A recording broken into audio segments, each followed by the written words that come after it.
જેલમાં કોણ હોવું જોઈતું હતું?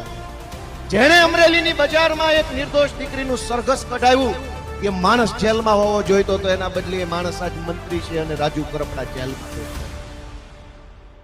દોસ્તો, જેલમાં કોણ હોવું જોઈતું હતું? દોસ્તો, જેલમાં કોણ હોવું જોઈતું હતું? ધારી બગસરાની એક દીકરીને ડ્રગ્સના દૂષણની અંદર ફસાવનાર ભાજપનો એ લફંગો જેલમાં હોવો જોઈતો હતો અમરેલી. પણ એ માણસ જેલમાં નથી. શું કામ?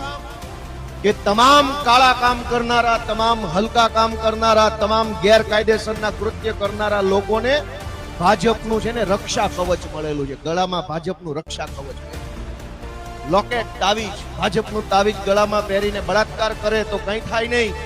ભાજપનું લોકેટ પહેરીને ગળામાં ગમે તેવા ગુંડાઓ જેવા અધમ કામ કરે, દારૂ વેચે, ડ્રગ્સ વેચે, બહેનો દીકરીઓની છેડતી કરે, સરઘસ કાઢે, ભાજપનો પટ્ટો પહેરીને અધમમાં અધમ કામ કરે, એને ગુજરાતમાં કોઈ સજા નથી થતી.